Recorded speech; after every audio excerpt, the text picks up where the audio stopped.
Desenvolvimento Sustentável da segunda sessão legislativa ordinária da 20ª legislatura. A presidência solicita aos deputados que façam seu registro biométrico no terminal, observando se a presença foi computada. A presidência, nos termos do parágrafo 1º, artigo 132 do Regimento Interno, dispensa a leitura da ata da reunião anterior, considera aprovada e solicita sua subscrição. Essa reunião se destina a debater o processo de licenciamento ambiental e os impactos socioambientais do Parque Eólico do Empreendimento Central Geradora Eólica Gameleiras, nos municípios de Santo Antônio do Retiro, Espinosa e Monte Azul. E Gameleiras. Passa-se a primeira fase da terceira parte da reunião, que compreende a audiência pública. Então, muito bom dia a todas as pessoas. Bom dia, Miguel. Bom dia, Márcio. Bom dia, Ravi.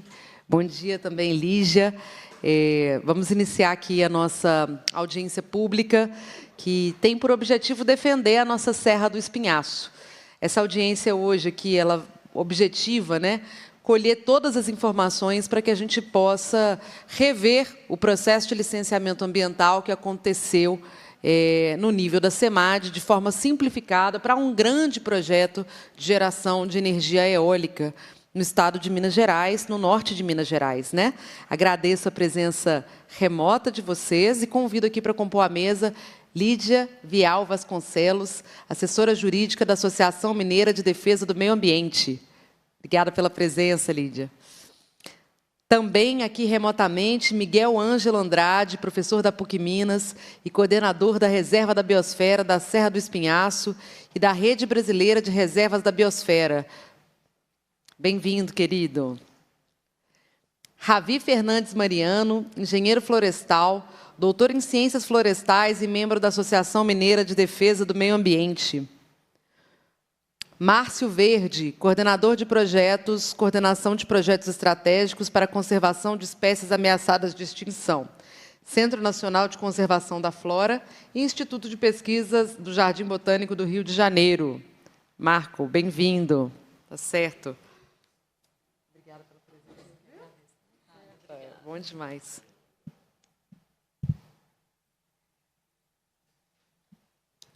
Então, outras pessoas foram convidadas para essa audiência pública, mas não puderam comparecer. O promotor Gabriel justificou a ausência, de que não estaria presente porque está em uma diligência num presídio, na região lá de Monte Azul. No entanto, com certeza, o nosso debate aqui terá desdobramentos. E entre um dos desdobramentos, eu proponho já que nós façamos uma visita técnica, uma ida até a Secretaria de Meio Ambiente. Então, dando aqui início a esses trabalhos. E, de qualquer maneira, aqui a gente busca, né, informações para defender a nossa Serra do Espinhaço.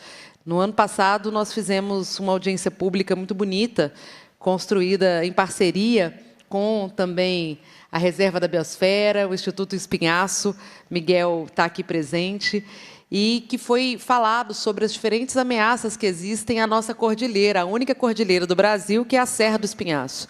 E foi mencionado já naquela audiência pública a existência de um grande projeto de instalação de 90 torres de energia eólica no norte de Minas Gerais, um projeto que compreende vários municípios.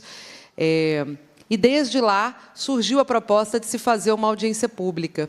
Quando recentemente tive no município de Gameleiras, subi no Monte Azul, a gente voltou para cá e imediatamente acelerou esse agendamento, uma vez que o projeto estava previsto para começar já no final desse ano, né?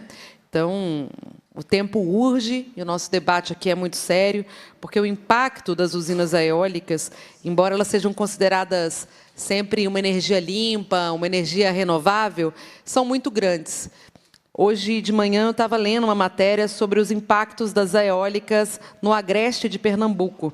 E nesse agreste de Pernambuco, a gente vê a população tendo a sua plantação destruída, criação de animais também prejudicada, forçando o êxodo de agricultores do meio rural para o meio urbano. Então, essa preocupação nos motiva também a fazer um debate sobre a instalação dessas usinas no Monte Azul. Queria agradecer a parceria de todo mundo.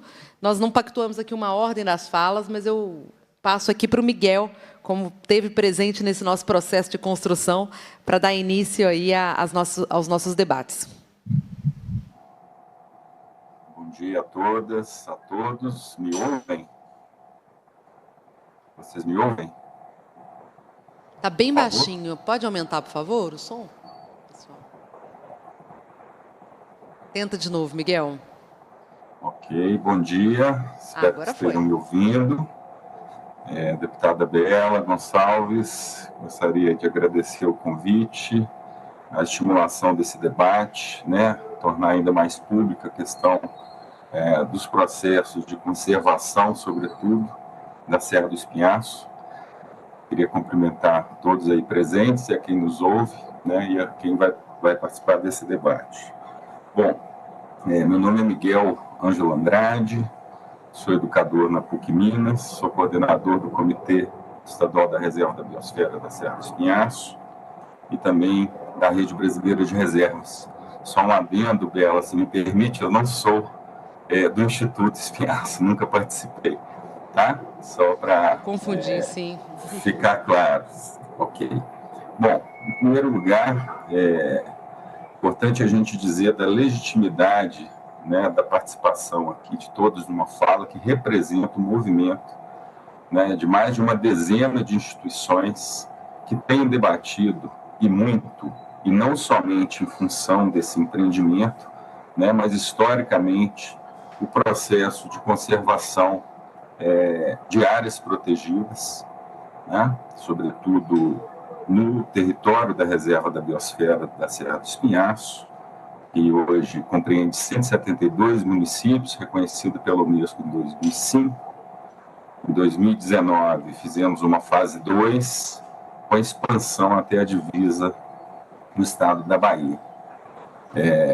E qual que é a nossa, hoje, né, prioridade? Estabelecer e fortalecer os processos de governança para o desenvolvimento sustentável, a conservação, o conhecimento científico e tradicional da região do norte de Minas, uma região que hoje, apesar de muitas instituições que participam, fortalece esses movimentos, programas, projetos estruturadores nessa região, ainda carece de um fortalecimento para que se tenha unidades de conservação e outras áreas protegidas, exemplos de corredores ecológicos, mosaicos de unidade de conservação, fortalecendo a cooperação entre as unidades existentes naquela região.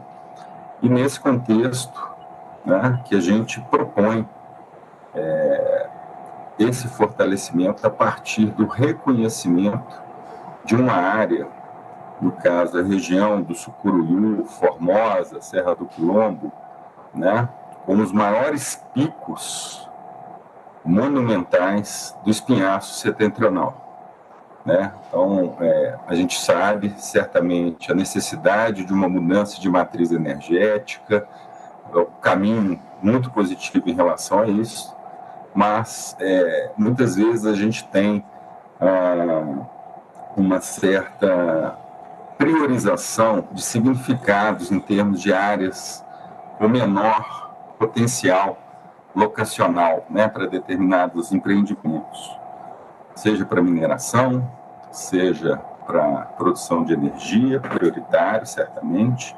No entanto, a gente tem atributos naturais e arqueológicos nessa região, né, a exemplo do sítio arqueológico do Pau d'Arco, uma região, o Espinhaço, né, por si só, é um provedor de serviços ecossistêmicos, a região, né, já uma região de semiárido, no norte de Minas, carece de água, e o Espinhaço é um dos grandes produtores dessas águas, né?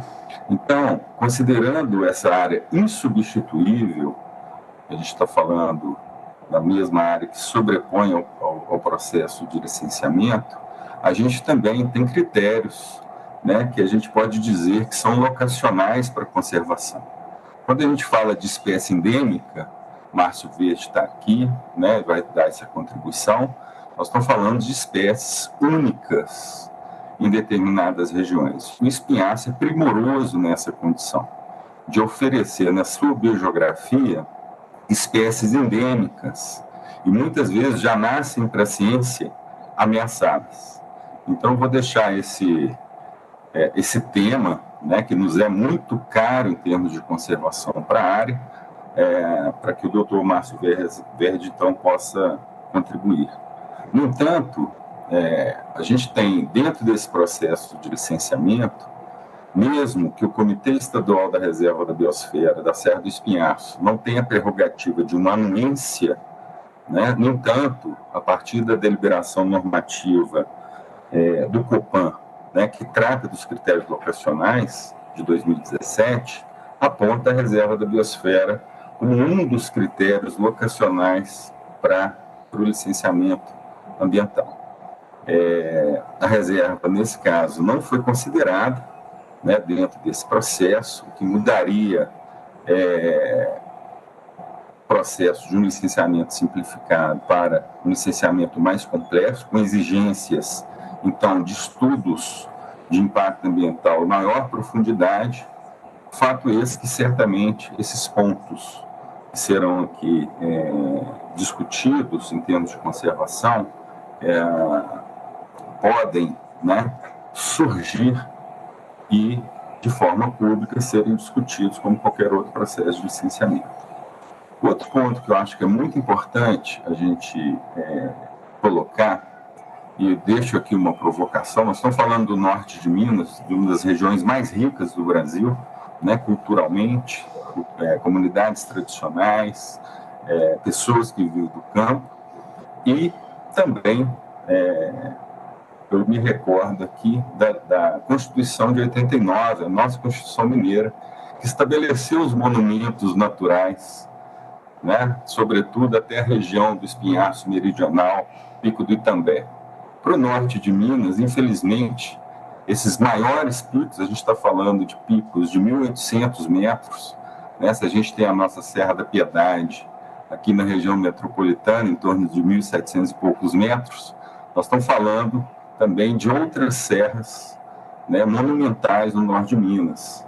E numa oportunidade de inclusão, né, certamente na Constituição Mineira, essas serras estariam se o norte de Minas tivesse mais investimento historicamente nesse processo de conservação dos seus patrimônios, paisagens culturais e naturais. Dentro desse processo de licenciamento, acho que é importante a gente frisar uma corrida por regularização fundiária numa área que muitas vezes, né, acredita-se que são terras devolutas. O Eduardo Gomes, do Instituto Grande Sertão, que participa desse movimento conosco, né, identificou os processos, a cadeia dominial em relação a algumas áreas, né? Isso deve ser revisto também, né, em função do interesse de áreas que são devolutas, públicas, e diminuindo, inclusive, o custo da conservação.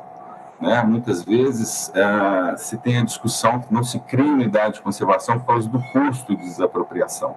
Em primeiro lugar, a gente está falando de uma proposta de uma unidade de conservação de categoria de proteção integral, no entanto, né, podendo nela ocorrer propriedades privadas.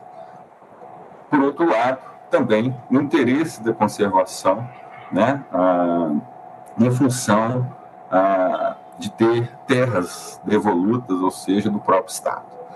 Então, esse custo de conservação, o conflito da desapropriação, não necessariamente ocorre como uma proposta de criação de uma área protegida, de uma unidade de conservação, como essa categoria, né? Mesmo porque, como eu já disse, os maiores picos do espinhaço setentrional no norte de Minas estão exatamente nessa área em discussão. Então, é notório dizer que a gente tem, dentre outras grandes justificativas, eu acho que a Lígia, né, vai contribuir para a discussão e o Ravi para o processo de licenciamento. Nós estamos falando da criação de uma unidade de conservação federal de 31 mil hectares, que compreende toda essa região, né? Ademais, a gente tem nessa área já identificado o próprio sistema de informação e infraestrutura de dados do Estado de Minas Gerais como área prioritária para a criação de unidade de conservação, seja por esse dado público, seja também por resposta aos estudos desenvolvidos pelo Plano de Ação Territorial para Espécies Ameaçadas no Espinhaço Mineiro, né? Também apontou como uma das recomendações a criação de uma unidade de conservação também nessa área. Além disso, é a área prioritária para a conservação da biodiversidade, é a área estratégica de recarga hídrica, é uma área que, no conjunto da região onde se encontra essa proposta, a gente tem um princípio da conservação que nos é muito caro em termos de desenvolvimento de turismo, ganho com pesquisas científicas, né? Hoje as pessoas sobem as serras da região e descem com 2, 3, 4 espécies novas, né? Antes desconhecidas pela ciência. Ou seja, uma lacuna de conhecimento gigantesca que a gente tem nessa região. Então, até mesmo aplicando o princípio da precaução, né, a gente deveria atentar e aprofundar mais no entendimento territorial, né, na sua complexidade social, o interesse público e de mobilização das comunidades ali viventes, né? E, certamente, a questão da conservação das paisagens naturais, seja a partir da hidrografia, da própria paisagem em si, né? Que carece de já tem uma estrutura e uma justificativa pelo seu valor intrínseco de existência, né, dos maiores picos do Espinhaço Setentrional. Certamente, hoje, há uma vocação regional, isso também a gente deve ficar atento, para programas de desenvolvimento de novas energias, seja solar, eólica, né? Mas se a gente pesar em relação ao que a gente tem e as oportunidades de aprofundamento das pesquisas para essa região, certamente a gente vai ter uma área única, insubstituível em termos de conservação de paisagem, né? Isso é de altíssima relevância.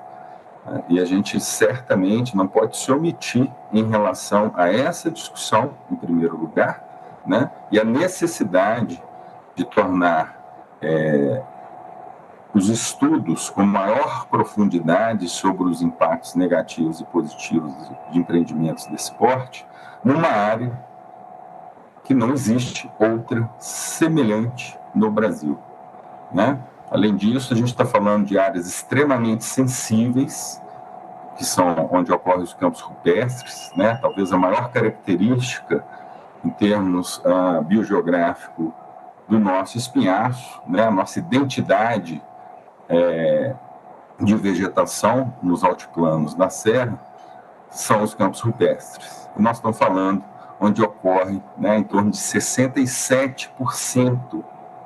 67%, gente, não é 6,7%, é 67% das espécies ameaçadas no estado de Minas Gerais. Então, considerando esses elementos que eu trago, eu queria colocar dela, todo o público, né, além da discussão do próprio licenciamento, a discussão desses espaços monumentais, né? Há uma discussão muito bonita na União Internacional para a Conservação da Natureza, que diz respeito aos sítios naturais sagrados, né? A gente tem essas áreas com pinturas rupestres, com ocupação ancestral, isso também deve entrar em pauta, né? Nós estamos falando aí de caminhos sul ao norte que detêm esses atributos, dentre outros tantos. E a proposta, sim, é que a gente abra a discussão do licenciamento, mas, conjuntamente a isso, simultaneamente a isso, é uma proposta muito concreta, legitimada a partir da participação de ONGs, de universidades, de centros de pesquisa, né, de setores públicos, para a criação de uma unidade de conservação. Uma informação também muito importante, né? A doutora Gisela Hermann participou da oficina de priorização de criação de unidades de conservação no Brasil, promovida pelo ICMBio, né? Em janeiro deste ano, em Brasília, onde foram apresentados mais de 200 de propostas de unidade de conservação.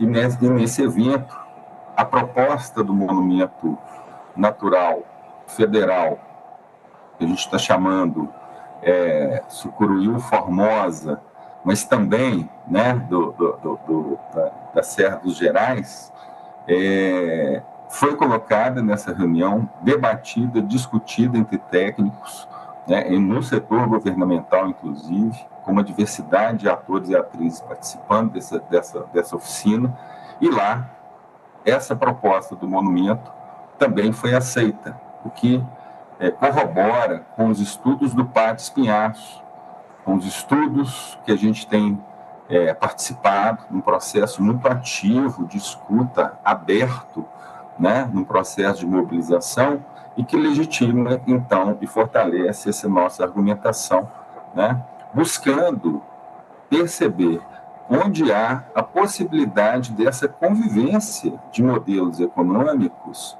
mas, neste caso, eu reforço, nós estamos falando dos maiores picos da Serra do Espinhaço Setentrional.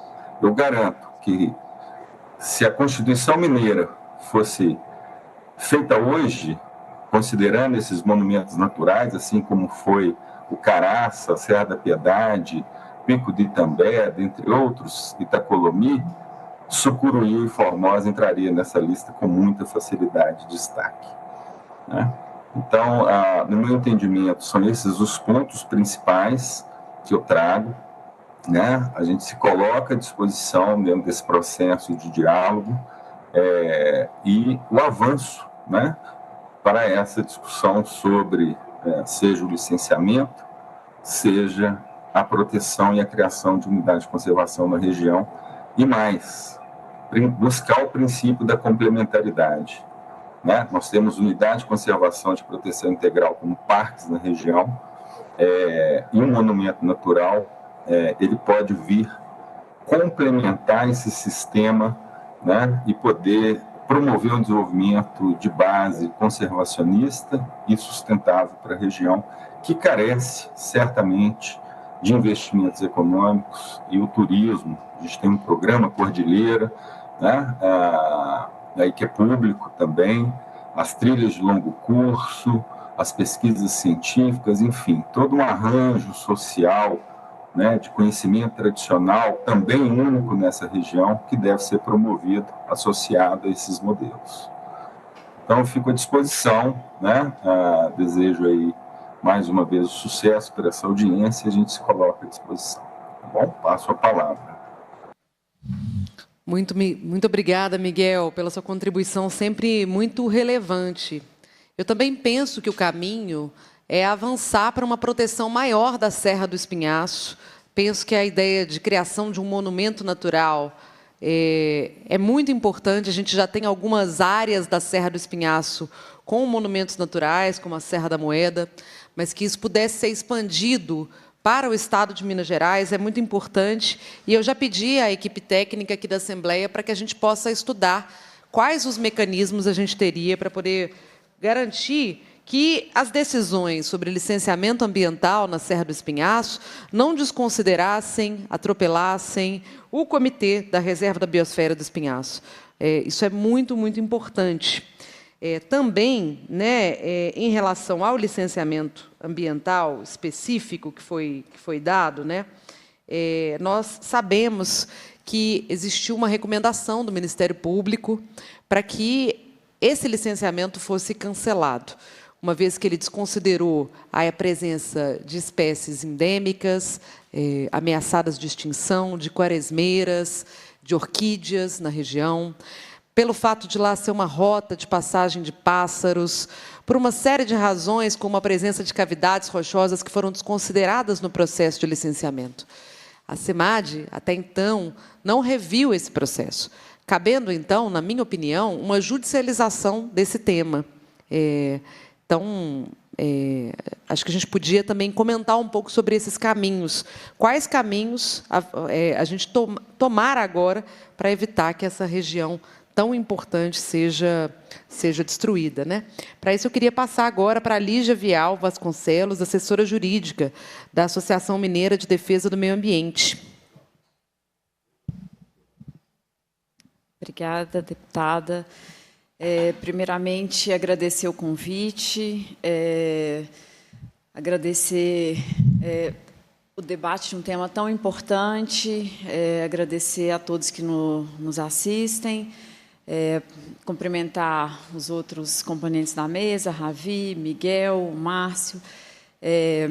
Acho que, primeiro, dizer que começar, depois de uma luta tão árdua que a gente tem tentado contra esse empreendimento, acho que chegar nessa audiência pública é, para nós, uma grande satisfação. Eu acho que eu vou começar a falar um pouco sobre o licenciamento ambiental. A gente tentou, desde que a gente teve conhecimento, né, do licenciamento desse processo em si, a gente tentou vários caminhos, a gente tentou a conversa com o órgão ambiental, até então acho que era a Supran Norte, agora é URA Norte, né? Expôs nossos argumentos, as nossas dúvidas, e aí depois a gente partiu, então, para uma conversa com o Ministério Público, como a deputada colocou, e aí, sim, veio essa recomendação para o cancelamento do licenciamento. Quando a gente analisou o licenciamento ambiental, a gente viu que todo o processo tinha sido concluído em 43 dias, de um empreendimento tão impactante e complexo.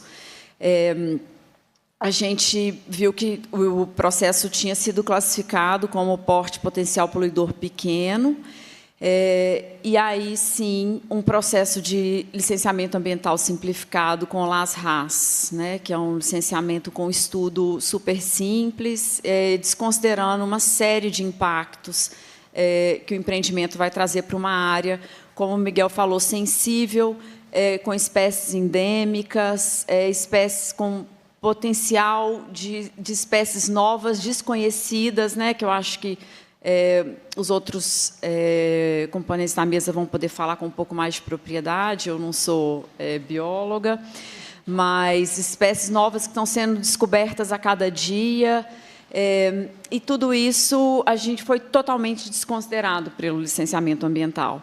O que a gente viu é que não se considerou primordialmente que haveria, por exemplo, a supressão de vegetação para abertura de quase 60 quilômetros de estrada no cume da Serra do Espinhaço. Uma área totalmente preservada, uma área de campo rupestre, né, com alto nível de endemismo, e isso foi desconsiderado pelo órgão ambiental. Então, foi desconsiderado, inclusive, que esse ecossistema é associado ao bioma da Mata Atlântica, então que haveria supressão de Mata Atlântica, que é um bioma protegido por lei especial, né, a Lei Federal 11.428, conhecida como Lei da Mata Atlântica. Então, quando você analisa o processo, fala que não haverá supressão de Mata Atlântica, né? O que não é verdade, haverá um grande impacto sobre o ecossistema associado à Mata Atlântica. Então, já começou com um erro crássico, que foi essa desconsideração. E a gente questionou isso ao órgão ambiental e eles continuaram afirmando que não haveria supressão de Mata Atlântica. E aí, junto com esse impacto, né, não foi feito estudo de fitofisionomia, identificação das espécies, estágio sucessional dessa vegetação, então a gente não saberia em que grau, né, de sucessão a gente corre o risco de estar se autorizando a supressão de vegetação primária, que é totalmente vedado pela legislação, o que seria um crime gravíssimo, né, de acordo com a própria lei. Então, a gente rapidamente acionou então, o Ministério Público, e que se prontificou a agir. Foi desconsiderado que o impacto radial da abertura dessa estrada, que a gente fala muito, isso é uma luta antiga da gente dentro do Copan, qual que é o impacto radial de uma abertura de uma estrada numa área inóspita que tem um potencial atrativo populacional muito grande, né? As pessoas abrem uma estrada, começa a vir loteamentos, pessoas, e começam a ocupar as áreas naturais ao longo dessas estradas, e que tem um impacto para a fauna, para a flora, geração de esgoto, lixo.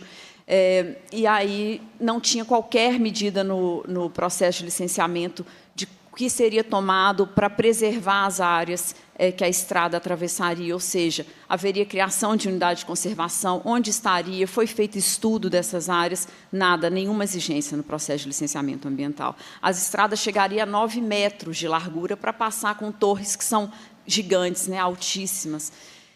Tudo isso foi desconsiderado. Atropelamento de fauna não foi considerado, né? A gente sabe que o tráfego de caminhões e tudo isso tem um grande impacto sobre atropelamento de fauna hoje no país todo. Imagina numa área preservada como é a Serra do Espinhaço. Então, nada disso foi considerado no licenciamento ambiental. Como a deputada já falou, o próprio Ministério Público fez um longo parecer técnico falando que os estudos sobre cavidade eram insuficientes, né, para garantir que não haveria impacto no patrimônio espeleológico, que haviam sim, apesar de afirmar que não haviam cavidades na área diretamente afetada, o banco de dados mostra que há sim cavidades na área diretamente afetadas, então não se sabe qual seria o impacto da instalação de torres para essas áreas. Ou seja, uma série de erros, né, sem compensação, sem medidas de mitigação adequadas. E aí tudo isso foi questionado ao órgão ambiental por meio de reunião, por ofícios, e a gente chegou à conclusão que as respostas realmente eram insuficientes e que os impactos não tinham sido devidamente mitigados. Uma outra questão que eu acho que é muito importante a gente colocar é que a gente fez um estudo em relação à regularização fundiária. Eu acho que esses empreendimentos eólicos em todo o país estão tendo um grande problema de regularização fundiária. O modus operandi não é adquirir as áreas que as torres serão colocadas, é uma espécie de contrato de aluguel com os proprietários, né, que eles são pagos por quantidade de energia geradas pelas torres. E, da mesma forma, está sendo assim na Serra do Espinhaço. Então, a gente fez um estudo fundiário para entender como que estava sendo feita a regularização fundiária das terras onde as torres estavam sendo colocadas. Como o próprio Miguel colocou, grande parte das terras hoje na Serra do Espinhaço são terras devolutas. E a gente viu que há uma certa tendência a acreditar que há um processo de uso capião extrajudicial em cima de terras devolutas, porque há uma retificação de matrícula por forma de uso capião extrajudicial, de proprietários que serão beneficiados, né, com esse contrato de aluguel, em áreas que nunca houve qualquer uso econômico ou uso de subsistência para agricultura ou para uso familiar, em áreas que são tão íngremes que são acessadas somente por montanhistas super experientes, áreas totalmente preservadas, áreas que nunca foram acessadas por ser humano ou por uso, feito qualquer tipo de uso, né, econômico do solo. Então, e que anteriormente foram declaradas em outros processos judiciais de uso capião como áreas devolutas e agora foram retificadas dentro de propriedades de pessoas que vão receber aluguel por essas torres. Então, através desse, a gente fez um estudo, a gente enviou para os órgãos competentes, mas a gente ainda não conseguiu que fosse tratado com a devida seriedade, porque, como o Miguel falou, terra devoluta numa área tão importante para a conservação que pode, sim, ser transformada em unidade de conservação, além da proibição de não poder haver, né, uso capião em terra devoluta. Então, todas essas questões a gente colocou. Eu acho importante a gente falar, como a deputada colocou, hoje o governo do Estado de Minas Gerais, ele trata as energias renováveis como energia limpa. É claro, obviamente, que é importante uma transição de matriz energética, a gente não é contra, mas a gente tem que tentar e fazer isso em áreas que já estão degradadas, áreas importantes. Não tem qualquer sentido. Que a gente tem visto e mapeado é que as usinas, tanto as eólicas e as fotovoltaicas, estão havendo supressão de vegetação, e vegetação importante de Mata Atlântica, para a instalação desses empreendimentos. Isso não é energia limpa, né? Energia, não tem, com tanta área já degradada no Estado, não tem qualquer sentido a gente suprimir vegetação nativa, né? Bioma altamente ameaçado de extinção, né? Campo rupestre, alto nível de endemismo, um dos biomas mais ameaçados, com riqueza de espécies, um dos maiores do planeta, para implantar uma energia que é dita limpa. Então, tem que haver realmente um redicionamento desses empreendimentos para essas áreas que já estão degradadas, porque senão a gente não pode realmente chamar isso de energia limpa. Então, agora, deputada, a gente espera realmente que a própria SEMAD reveja esse licenciamento, né, já que há uma recomendação do Ministério Público, porque, considerando, né, a supressão do bioma, considerando que a própria lei da Mata Atlântica exige que, quando há supressão de vegetação, quando o empreendimento é de impacto ambiental, de significativo impacto ambiental, se exige o EIA-RIMA. Há uma resolução CONAMA, que trata de implantação de usinas eólicas, que também exige que, quando o empreendimento é implantado em áreas sensíveis, como é o caso, também se deve fazer estudo de impacto ambiental, que não foi feito nesse empreendimento. Como eu disse, o processo foi concluído em 45 dias, ou seja, a gente precisa realmente rever. E só lembrando que a gente está mapeando todas as usinas eólicas, agora a gente está tentando finalizar, que estão sendo implantadas na Serra do Espinhaço, e esse empreendimento é a pontinha do iceberg. São muitos empreendimentos de usina eólica, empreendimentos com fragmentação de licenciamento, empreendimentos que estão sendo implantados um ao lado do outro, com distância, às vezes, de 500 metros, 1 quilômetro, estão sendo licenciados separadamente, todos com licenciamento ambiental simplificado, todos também na Serra do Espinhaço, no norte de Minas. Ou seja, a gente precisa realmente começar a tratar, usar esse empreendimento como exemplo, e para que a gente consiga mudar o licenciamento ambiental antes que seja tarde demais e a Serra do Espinhaço seja realmente tomada por esse tipo de empreendimento, sem que a gente avalie os impactos disso e se vale a pena realmente a gente implantar essas usinas numa área que tem vocação para turismo e para conservação. Obrigada, deputada. Muito obrigada, Lídia. Acho que, de fato, nos deixou muito assustados. Como que, em 45 dias, sem estudos que embasem devidamente um projeto que foi noticiado enquanto um projeto bilionário, né, poderia ser instalado dessa forma na Serra do Espinhaço, sem que todos os aspectos da fauna, da flora, da vida da população local, que em muitos outros casos é afetada pela intervenção que as torres têm nas plantações, pela intervenção que as torres têm nos animais, isso tudo desconsiderado pela ausência, inclusive, de estudo de impacto ambiental. Isso precisa ser revisto, de fato, imediatamente. E nós vamos tomar providências nesse sentido. Queria agora chamar o Ravi Fernandes Mariano, engenheiro florestal.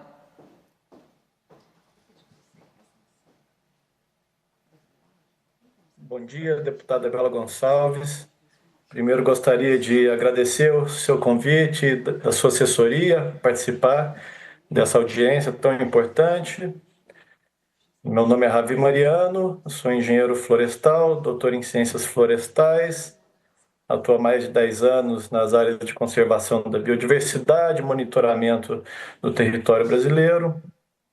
Então, estamos aqui tratando desse empreendimento, a Central Geradora Eólica Gameleiras, do empreendedor Fênix Energias Renováveis e Participações,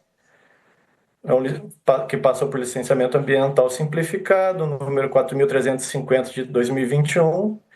E o empreendimento prevê a instalação de 98 aerogeradores e a abertura, né, como dito, de quase 60 quilômetros de acesso, abertura ou reforma de quase 60 quilômetros de acesso em meio a um maciço montanhoso extremamente conservado, uma área prístina, né? E essa abertura de acesso vai ser para instalação, né, para manutenção e instalação do empreendimento. Então vão passar guindastes, carretas longas para carregar os maquinários. Então isso já evidencia, né, o impacto que esses acessos causarão, né, ou causariam nessa cadeia montanhosa. E a área de campo rupestre, eu gostaria de destacar aqui, onde o empreendimento pretende ser instalado, é uma das áreas mais importantes de Minas Gerais, oficialmente já reconhecida por isso, né, ocorrendo ali entre a Serra de Montevidéu e o Pico do Formosa, né, que ultrapassa os 1.800 de altitude, como já dito. São ecossistemas insubstituíveis, né? E a área diretamente afetada pelo empreendimento ocupa mais de 1.000 hectares, ao longo de 24 quilômetros de topo de serra. Essa área onde pretende ser instalado o empreendimento sobrepõe-se a 3 áreas prioritárias para a conservação da biodiversidade, devido principalmente à presença dos campos rupestres. Além disso, essa área diretamente afetada pelo empreendimento está localizada entre 2 áreas-chave para a conservação de plantas raras do Brasil. Uma delas, a área de Monte Azul, região de Monte Azul, e a outra, a Serra do Deus Me Livre. Né? São áreas insubstituíveis e vulneráveis à extinção de espécies devido ao impacto. Bom, a CEMAD e o IEF, pela documentação que já existe, tem reconhecido a vulnerabilidade e singular importância dos campos rupestres. A importância dos campos rupestres está, né, como o Miguel disse, destacada na Constituição Mineira de 89, artigo 214, e devido à relevância dos campos rupestres para a conservação da biodiversidade, por seus endemismos, espécies raras, populações com poucos indivíduos ou populações em que se há desconhecimento da sua extensão. Essa área que estamos tratando foi designada como área prioritária pela União e pelo Estado, como uma área onde se deva implantar e ampliar a área protegida mineira, sendo uma área extremamente importante no contexto de áreas prioritárias para a conservação da biodiversidade brasileira. E os campos rupestres, eles são famosos por sua importância globalmente. Há uma rica bibliografia científica, técnico-científica, que aponta isso. Então, no mundo inteiro é sabido a importância da Cordilheira do Espinhaço e de sua biodiversidade, mas não só de sua biodiversidade, mas também os seus serviços ecossistêmicos. A produção de água nessa cadeia montanhosa é extremamente relevante. Há inúmeros nascentes e riachos que abastecem bacias importantes para atividades econômicas e para a população. Esse empreendimento, devido à instalação das torres, à abertura de estradas, vai causar perda de habitat, que é hoje um dos fatores que mais levam à extinção de espécies, né, e certamente provocará impacto nas espécies ameaçadas que existem no local. Né, o Márcio, do Jardim Botânico do Rio, vai apresentar melhores dados botânicos, mas já adianto que de 2022 para 2024 foram descobertas 9 espécies novas na região. E, inclusive, espécies coletadas em áreas muito próximas à área do empreendimento, 8 delas. E conversando recentemente com pesquisadores da USP, eles falaram que estão trabalhando em várias espécies que vão ser descritas como espécies novas para as ciências, e esse número pode chegar a mais de 20 espécies. Então, pelo princípio da precaução, isso deveria ser levado em conta. E corroborando a fala do Miguel, né, a área tão relevante, tão reconhecida por sua importância, que existem 2 iniciativas paralelas para a criação, mas que se convergem, para a criação de unidade de conservação nessa área. Né, uma oriunda do Plano de Ação Territorial Pátio Espinhaço Mineiro, e outra que vem, né, oriunda de instituições de pesquisa, ensino, sociedade civil, terceiro setor ambientalista. Então, isso deixa bem evidente a importância da área. É difícil encontrar áreas no território brasileiro em que haja mais de uma proposta de criação de unidade de conservação para uma mesma área. Eu, particularmente, só conheço essa. Eu queria falar um pouco sobre os critérios locacionais de enquadramento do empreendimento, né? Tanto o empreendedor como o órgão ambiental que avaliou o processo, a URANorte, né, antigamente chamada de Supranorte, eles desconsideraram, né, como Lígia disse, a supressão de Mata Atlântica e também desconsideraram, como já dito, né, que o empreendimento está situado na reserva da biosfera. E esses dados, por exemplo, a localização da reserva da biosfera está inserida no IDS-ZEMA, que é uma plataforma da SEMAD. Aliás, uma iniciativa louvável de expor todas várias camadas de informação nessa plataforma, e essa plataforma deve ser usada por empreendedores, por tomadores de decisão, incluindo os próprios órgãos da SEMAD. Porém, não se foi verificado que o empreendimento está sobreposto à reserva da biosfera do Espinhaço, o que é muito simples de ser feito. Basta você plotar um arquivo geográfico do empreendimento nessa plataforma, que você observará que o empreendimento está dentro da reserva da biosfera do Espinhaço. Porém, tanto o empreendedor como a URANorte, né, na época Supranorte, não observaram isso. Isso me chamou muita atenção e eu considero um grave equívoco. E também o empreendimento, né, como já dito, está sobreposto a áreas de campos rupestres, em regiões de ocorrência de floresta estacional, e como diz o mapa de aplicação da Lei da Mata Atlântica, as disjunções de Mata Atlântica, mesmo correndo fora dos limites da Mata Atlântica do mapa, devem ser consideradas áreas de Mata Atlântica. Porém, isso não foi considerado. Os campos rupestres, eles são refúgios vegetacionais. E assim também, se você pegar na plataforma IDS-ZEMA e observar a camada que mostra os tipos de vegetação, você vai observar que há campo rupestre e florestas estacionais na região e que são áreas de Mata Atlântica. Isso é um grave erro e nos faz refletir, nos chama a atenção isso nos induz, nos chama atenção e nos faz avaliar outros processos. Será que isso também está ocorrendo em outros empreendimentos? Será que tanto empreendedores como o próprio órgão licenciador ambiental não está considerando, né, essas disjunções como vegetação de Mata Atlântica? Será que a sociedade está perdendo áreas de Mata Atlântica sem saber que era uma área de Mata Atlântica? Então, isso me chamou bastante atenção e me deixou bastante preocupado, mas não só a mim, como todos os colegas que eu converso, que eu exponho a situação, especialistas, isso chama bastante atenção. E outra coisa que me chamou bastante atenção é que em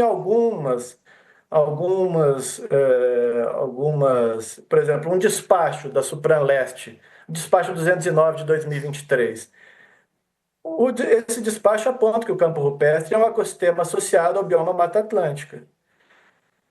Porém, outros despachos de outras supranas, de outros regionais, isso não é considerado da mesma forma, o que me trouxe uma indagação de por que essa diferença no tratamento sobre os campos rupestres e, consequentemente, da Mata Atlântica. E, como dito, o Ministério Público avaliou o rito de licenciamento ambiental e concluiu, né, que o licenciamento ambiental simplificado é inadequado, completamente inadequado para se avaliar os impactos desse empreendimento em ecossistemas tão frágeis, reconhecidos globalmente, nacionalmente, estadualmente como diversos e como uma das nossas áreas mais importantes para a conservação e para a produção de água também. Aqui destaco. Assim como dito, né, a tramitação em pouco mais de 40 dias chamou atenção, porque é um processo complexo, envolve uma equipe multidisciplinar que precisa de saber de várias camadas diferentes de informação. E o Ministério Público, ao fazer uma análise técnica do relatório ambiental simplificado apresentado pelo empreendedor e aprovado pela Supranorte, apontou que as informações são insuficientes para avaliação dos impactos do empreendimento e que esse relatório tampouco diagnosticou adequadamente as condições ambientais originais das áreas. Então, está sendo concedida uma licença ambiental simplificada sem saber exatamente o que é aquela área. Por exemplo, vamos falar dos estudos de flora que foram apresentados pelo empreendedor. Não foram amostradas áreas acima de 1.350 metros de altitude, sendo que o empreendimento chega a aproximadamente 1.700 metros de altitude. Ou seja, não se sabe exatamente como é a natureza, a biodiversidade dessa faixa altitudinal importantíssima, que é onde geralmente ocorrem muitos endemismos. Então, também carece de informações sobre os estágios sucessionais da vegetação que vai ser afetada. Então, devido a esses estudos insuficientes, né, não é possível avaliar o risco de sobrevivência das espécies que estão sendo descobertas agora.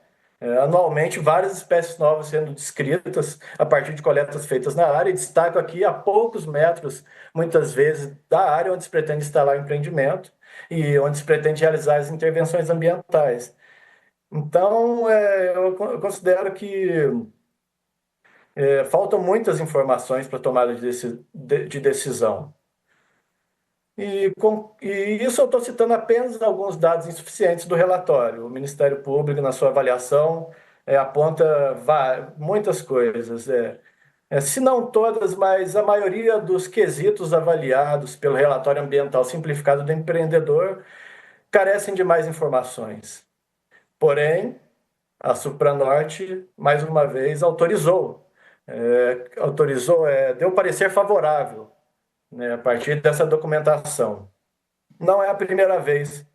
Há uns anos atrás, abrindo um pequeno parênteses, a Supranorte deu um parecer técnico favorável, sugerindo o deferimento de uma licença prévia e licença de instalação de um empreendimento ao norte do Parque Estadual Veredas do Peroaçu, a pedido da empresa Brasil Agro, que previa um desmatamento de mais de 10 mil hectares de cerrado numa área extremamente relevante para a conservação da biodiversidade. E o parecer técnico foi favorável. Então, isso particularmente me assusta e chama muito a atenção da sociedade, dos técnicos e de vários setores. Como conclusão, eu afirmo que a gente quer energia limpa, a sociedade clama por energia limpa, mas essa energia precisa de ser limpa de verdade. Se for para a gente instalar esses empreendimentos nas nossas áreas mais importantes para a conservação da biodiversidade, né? No caso, uma das áreas mais importantes de Minas do Brasil para a conservação da biodiversidade, extremamente importante para a produção de água.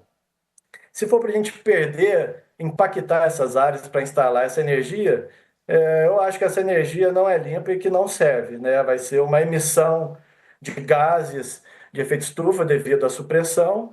E, como o Lígia bem apontou, existem áreas menos importantes para a conservação da biodiversidade, para a produção de água, que já sofreram desmatamentos, e onde esses empreendimentos podem e devem ser instalados, né?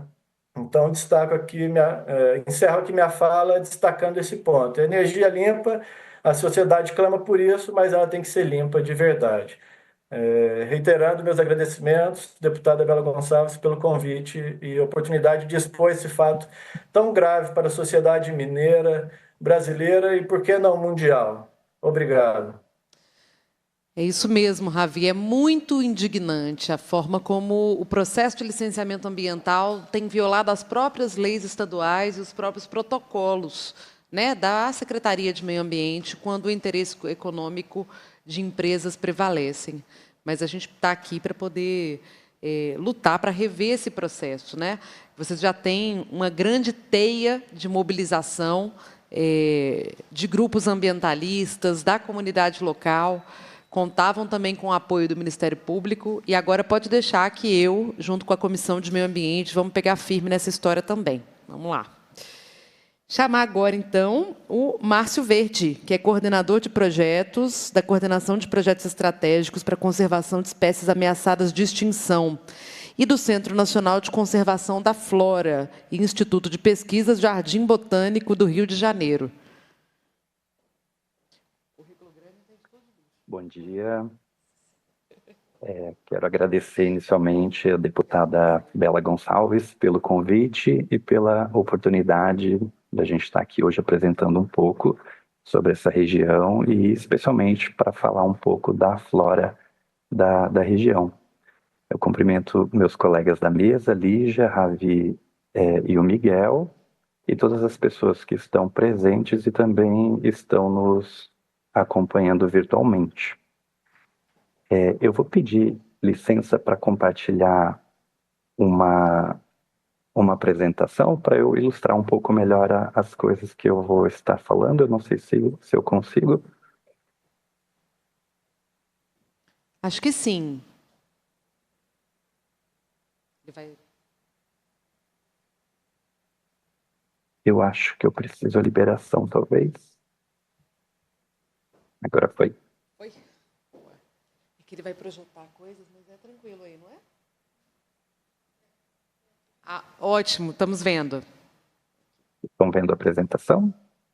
Sim. Perfeito, então. Tá pequenininho aqui, mas eu e a Lid vamos dividir o computador daqui, vai dar para ver.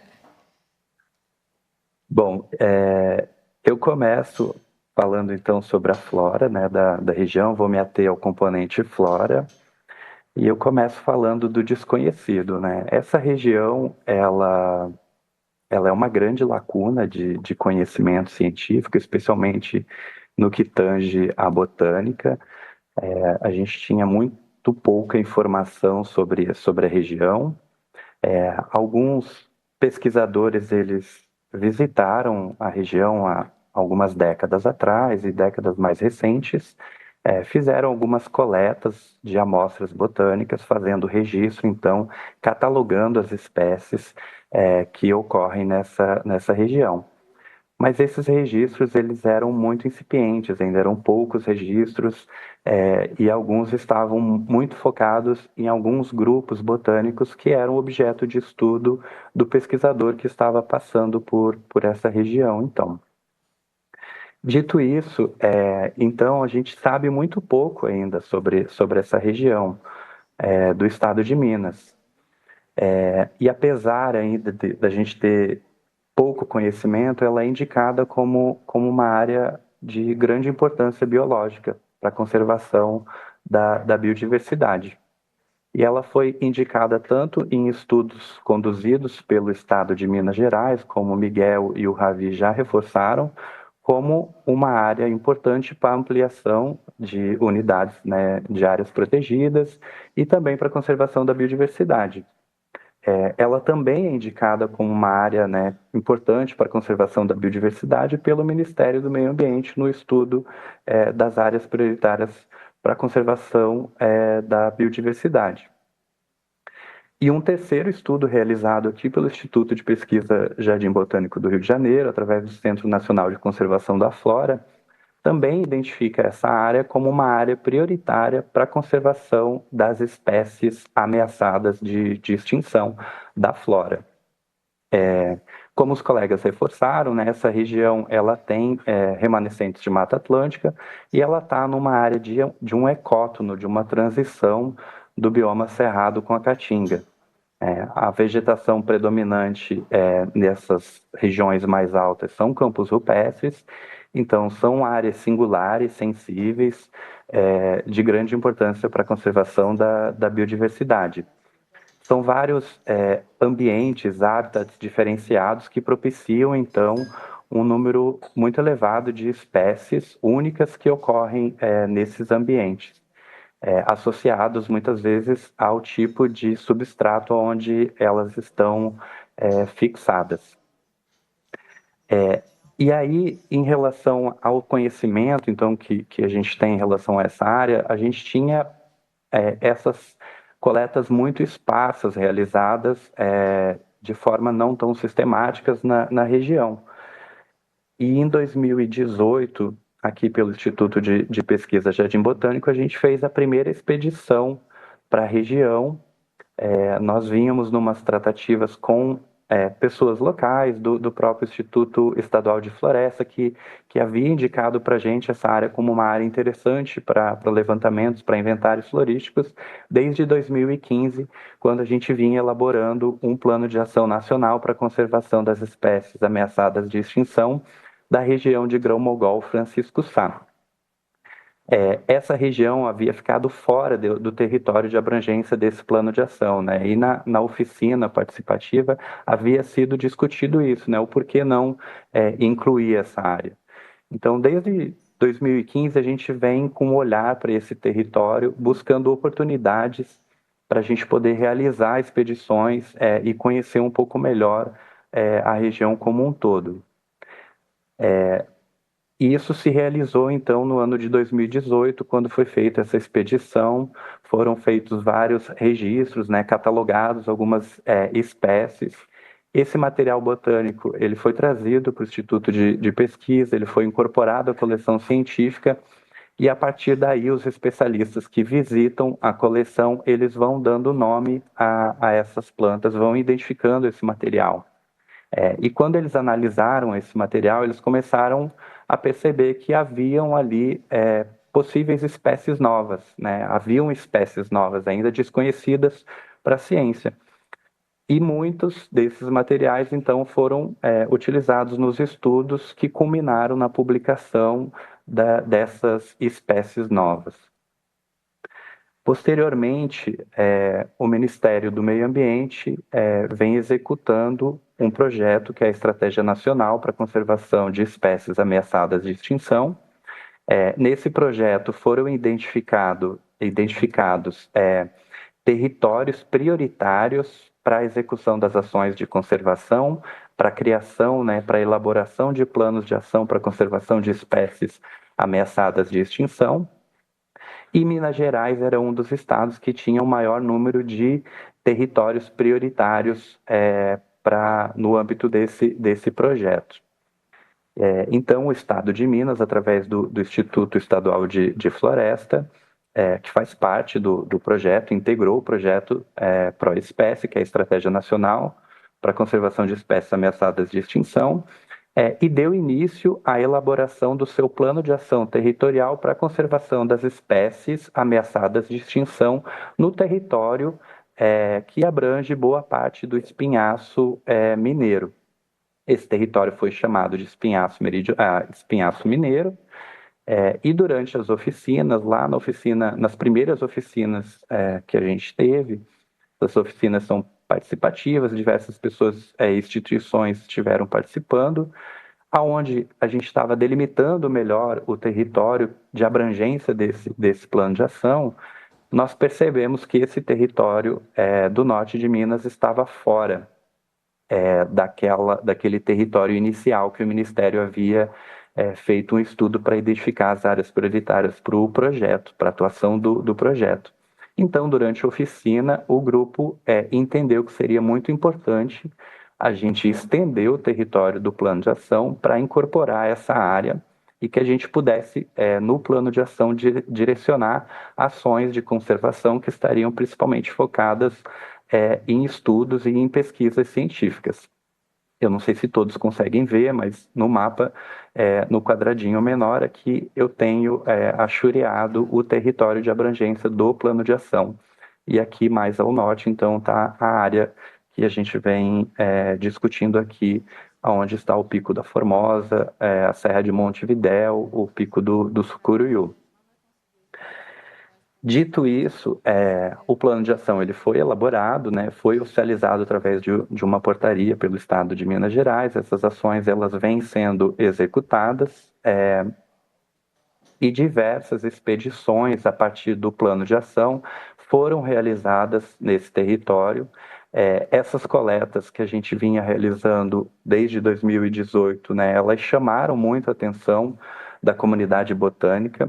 À medida que os especialistas em cada grupo de plantas passou a ver esse material, passou a se interessar mais, saber, né, buscar onde ficava esse território, e isso começou então a atrair muitas expedições científicas para esse local, onde os especialistas foram buscar recoletar esses materiais, ter mais informações, buscar mais dados sobre aquelas plantas que eles viram na coleção, para poder, então, estudar melhor ela e muitas vezes descrever a partir desses materiais, então, as espécies novas. E aí eu queria destacar, né, que essas expedições têm trazido muitos dados. Eu mesmo realizei uma expedição em 2022 na área, onde tive a oportunidade de catalogar algumas plantas. Esses materiais, eles estão em estudos, né, pelos especialistas, como o Ravi mencionou, tem a indicação de várias espécies que estão ainda em descrição, e eu destaco, né, os colegas da USP realizaram várias expedições no âmbito do PAT Espinhaço Mineiro. Eles estão estudando esses materiais e têm uma indicação de aproximadamente 20 espécies novas que vão surgir aí no futuro em relação ao material que foi coletado nesse local. E, além disso, a gente tem já uma publicação que foi submetida por uma revista científica, onde ela descreve não só uma espécie nova, mas ela descreve um gênero novo de planta para esse território, exatamente coletado na parte mais alta do pico da Formosa, onde estão previstos, então, as instalações desse empreendimento.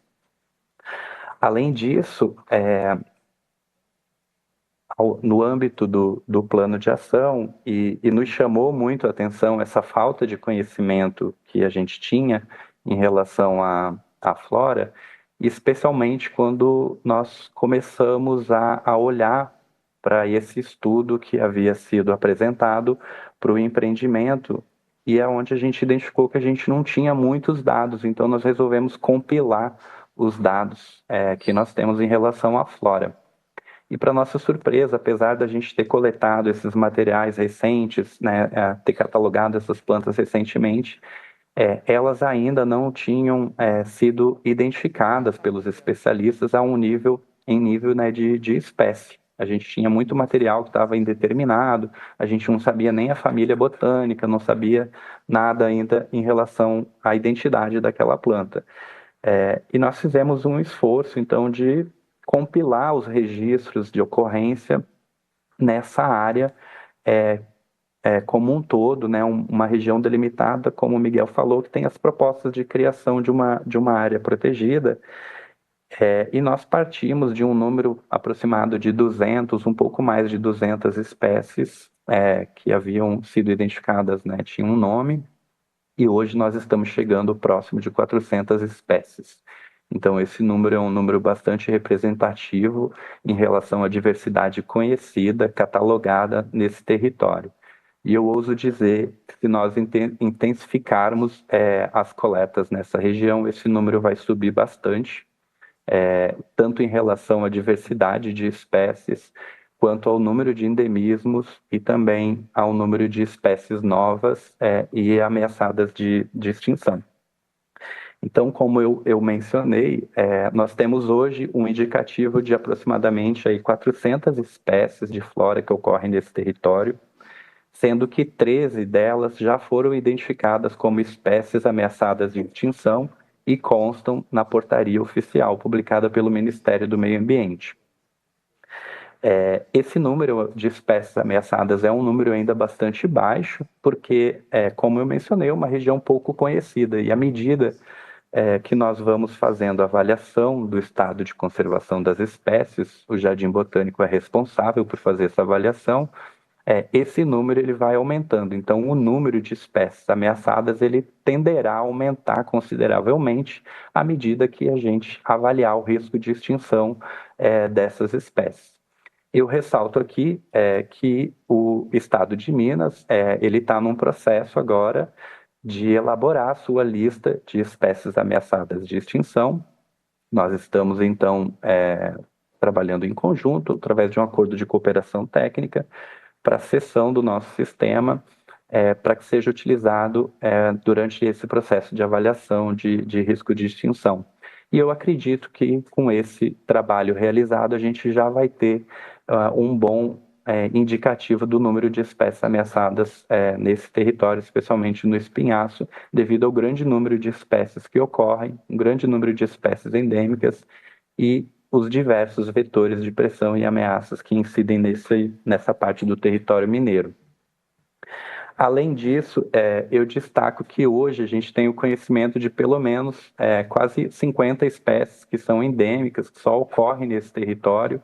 Esse número também ainda está muito subestimado, né? Se a gente aumentar o nosso conhecimento nesse território, esse número tende a aumentar bastante. E como o meu colega Ravi já adiantou, de 2022 até o presente, a gente teve já 9 espécies novas descritas para esse território, né? Sendo uma delas essa espécie de Stachyphyta ohlariana, em 2022. Em 2023, a gente teve o Chionanthus montezulensis. Em 2023, um outro trabalho, né, publicando então a Microlícia pumila.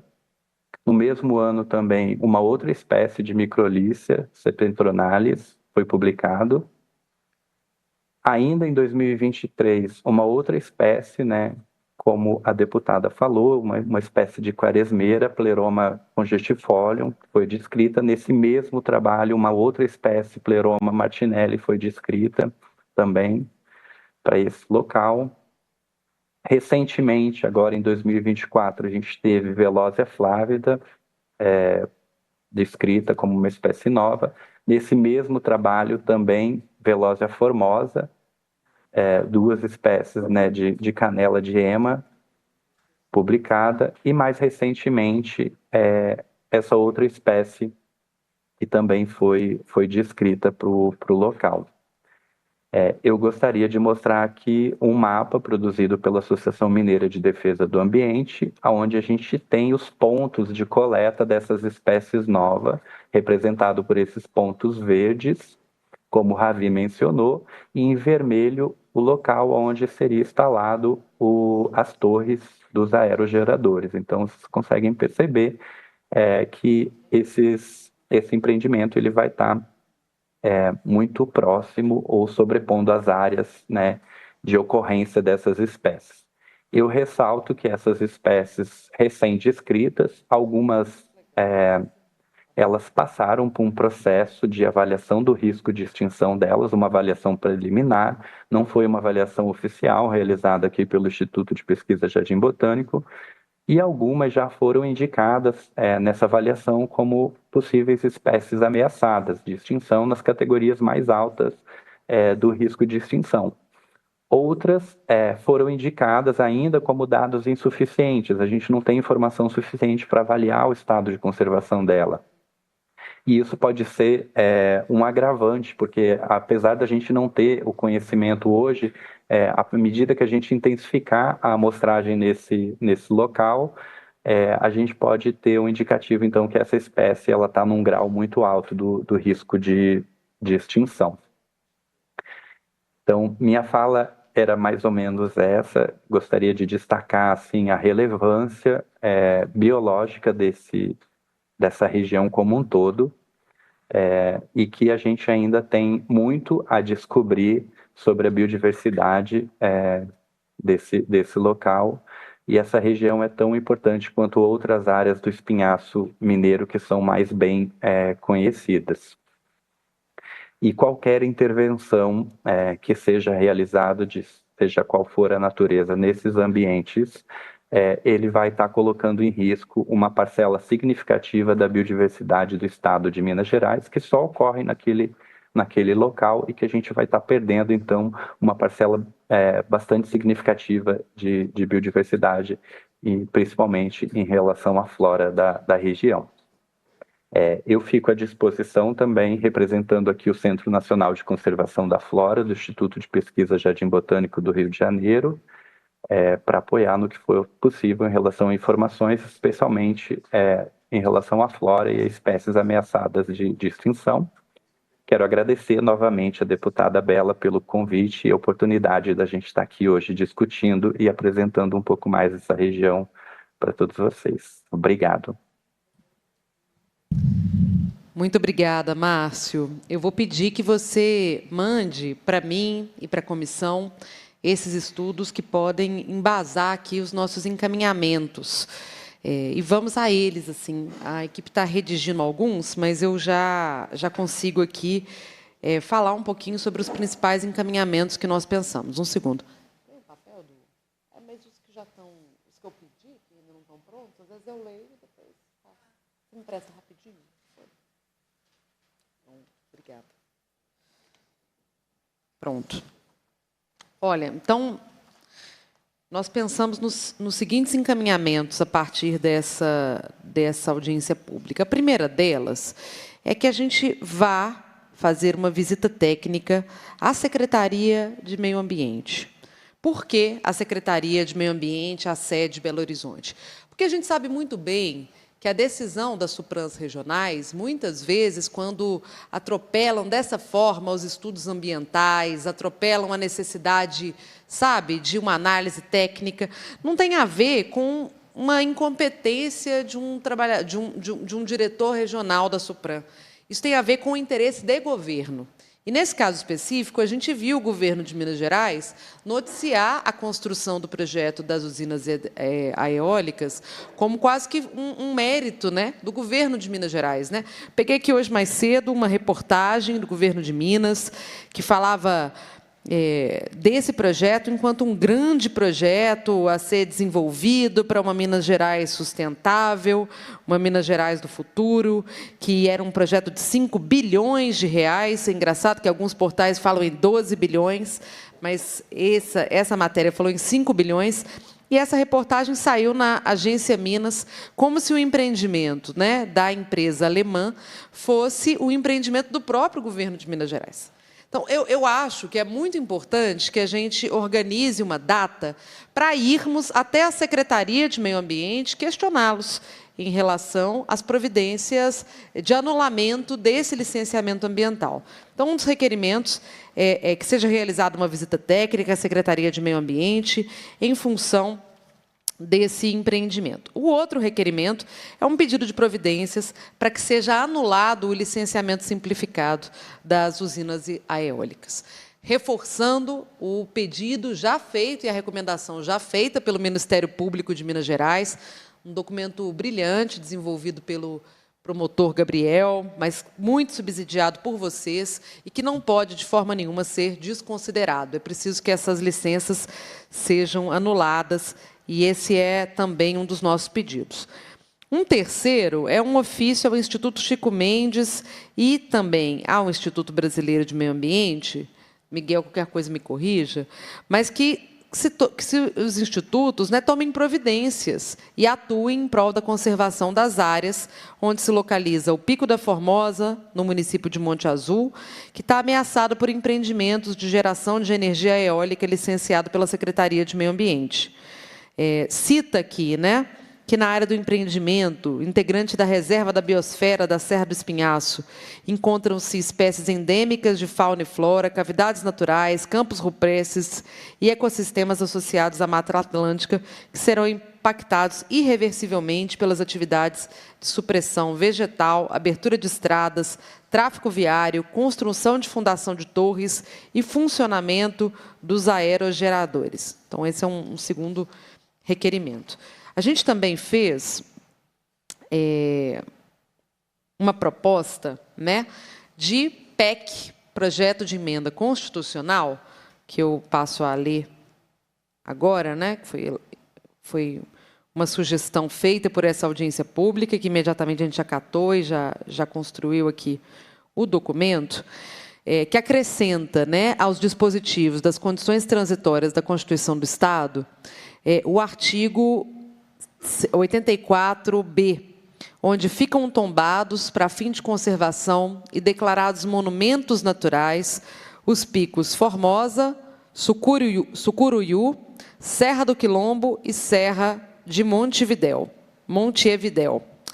correto? Então, também já está aqui protocolado essa PEC, e eu peço que vocês mandem para nós todos os estudos de espécies endêmicas, de cavidades rochosas, estudos importantes sobre as aves migratórias, para que a gente anexe isso tudo ao projeto de lei, dando para ele mais robustez.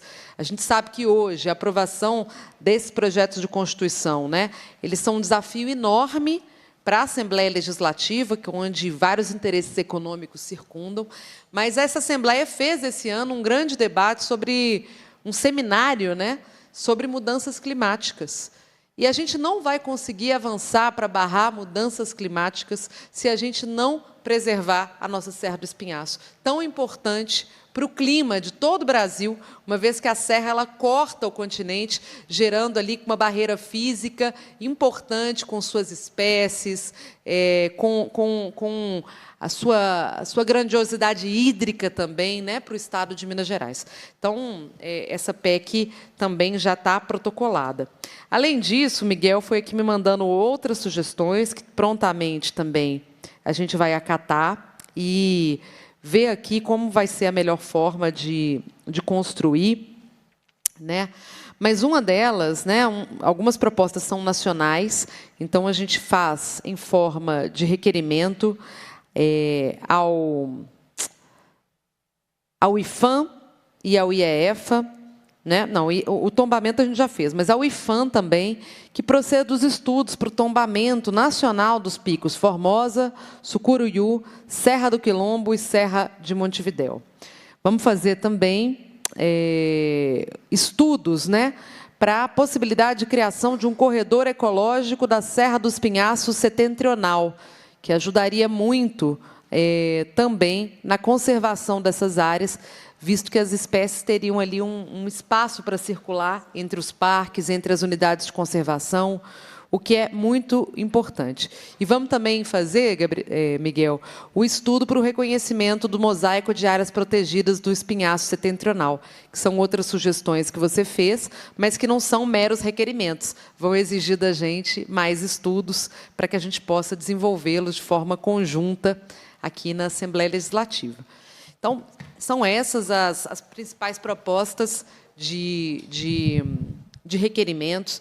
Vamos tentar ajustar também com o promotor a data para a gente realizar essa visita técnica à Secretaria de Meio Ambiente com vocês, que eu acho que é uma etapa importante para a gente trazer a Assembleia Legislativa para essa luta que vocês já fazem pela preservação dessa área. Eu, de fato, tive presente nessa área, já tinha escutado falar muito sobre ela e fiquei muito impactada ao ver uma paisagem única, de fato única, no estado de Minas Gerais. Imagina para vocês que são estudiosos, biólogos, que conseguem olhar com um olhar tão minucioso sobre a importância dessa região, onde parece que vão ser reconhecidas agora 20 novas espécies, imagina. Então, de fato, vocês têm aqui o meu compromisso de lutar junto com vocês por essa serra, tá bom? Queria deixar aqui agora a palavra aberta para considerações finais e também sugestões adicionais de requerimentos e providências que vocês tenham.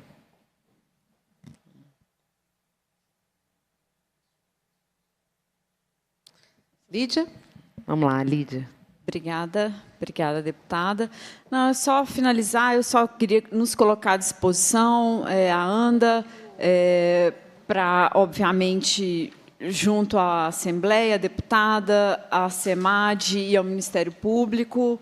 Acho que, conjuntamente, a gente pode, sim, conseguir construir uma proposta para melhorar o licenciamento ambiental das energias ditas renováveis, né, e limpas, e a gente construir um licenciamento mais rigoroso, principalmente considerando as áreas mais sensíveis, né? Acho que a gente tem acho que a legislação permite isso, né? Que nas áreas mais sensíveis a gente adote um licenciamento mais rigoroso e nas áreas menos sensíveis um licenciamento mais simples. Então, acho que a gente está à disposição, a deputada, quando marcar, a gente está junto. Muito obrigada novamente, estamos à disposição. Obrigada, obrigada, Lídia. Parabéns pela luta de vocês e da associação, né?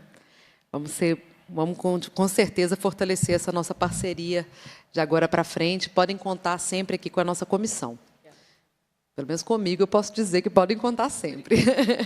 Passar aqui agora para o Miguel, que ele também levantou a mão. Bom, me ouvem?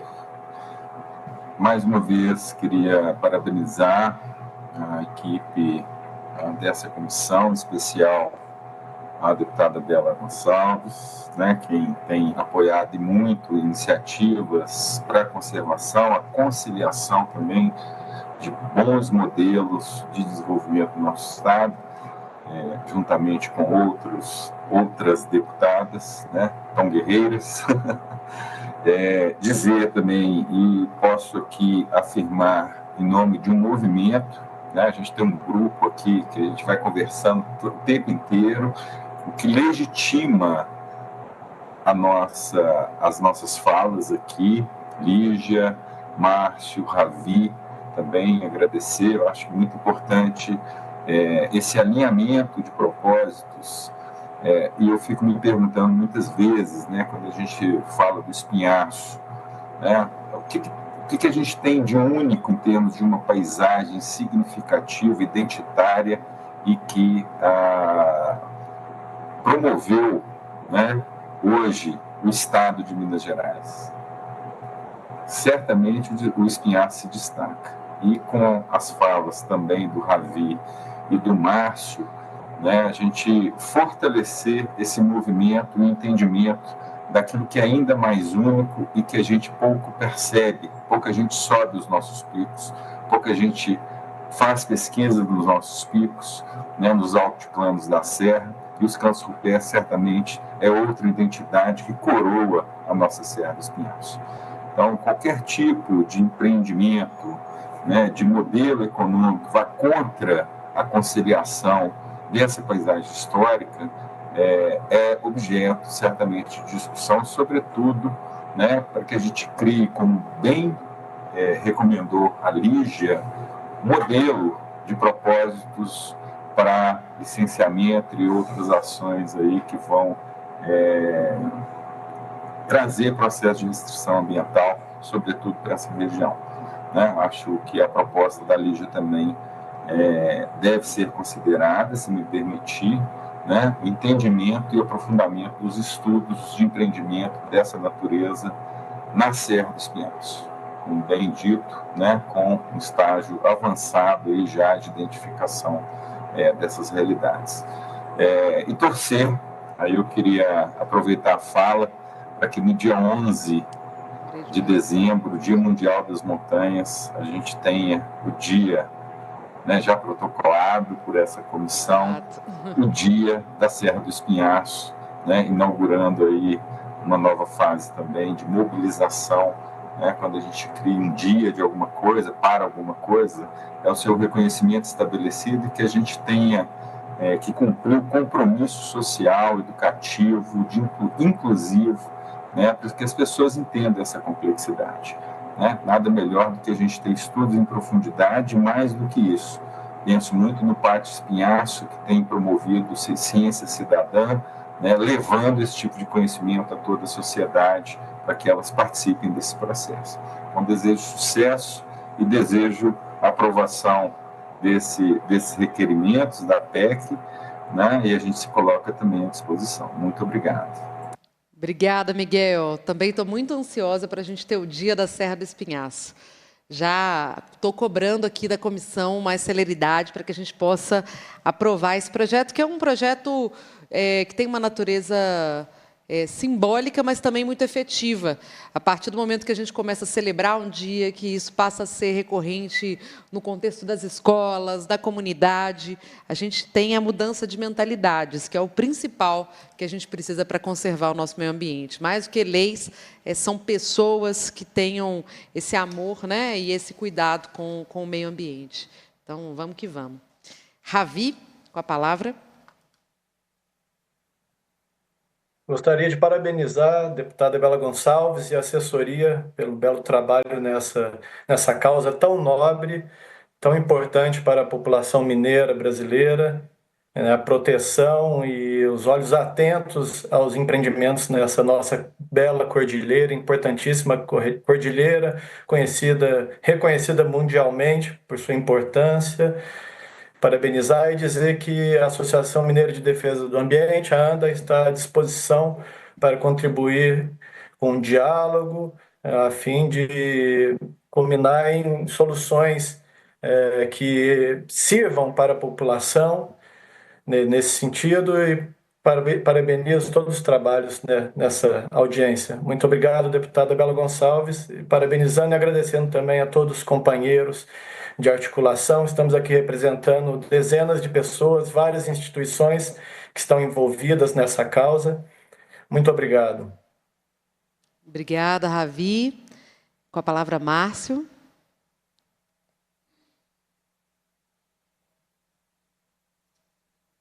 Márcio, acho que você fechou seu microfone. Você abriu e fechou.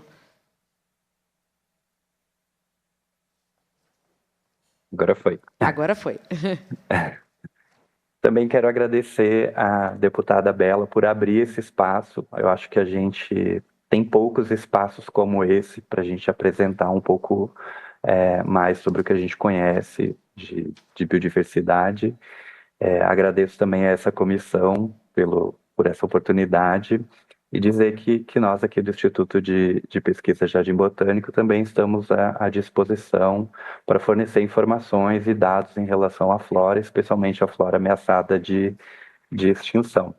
Quero agradecer também Miguel, Ravi e a assessoria da deputada por todo o apoio e por todas as discussões que a gente vem tendo há um bom tempo já em relação a essa região, a essa área. E eu espero realmente que a gente tenha resultados muito promissores em relação à conservação dessa região e também promoção de um turismo mais sustentável, que as pessoas possam utilizar essa região para outras atividades e que a gente consiga conciliar essa utilização junto com a conservação da biodiversidade. Agradeço, obrigado, deputada, pelo espaço, e falo aqui também não só pelo Jardim Botânico, mas a gente trabalha com uma rede de pessoas, tanto pelo Pátio Espinhaço Mineiro, que são diversas pessoas e instituições envolvidas na execução de ações de conservação, quanto também na identificação dessas espécies, na produção dessas listas de espécies que ocorrem nesse território, onde a comunidade botânica do Brasil tem participado e tem nos atendido cada vez que a gente faz a solicitação e envia o material para identificação. Eles também estão engajados produzindo essas informações para que a gente possa subsidiar melhor a tomada de decisão. Então era isso, agradeço muito a oportunidade. Obrigado. Tá certo, Márcio, agradeço muito também. Agradeço a presença de todos vocês e, então, no início do ano que vem, a gente entra em contato para poder agendar essa visita técnica à Secretaria de Meio Ambiente, tá bom? Um forte abraço a todos e vamos aí na defesa da Serra do Espinhaço. Cumprida a finalidade da reunião, a presidência agradece a presença de todos os convidados, convida os membros para a próxima reunião ordinária, determina a lavratura da atra e encerra os trabalhos.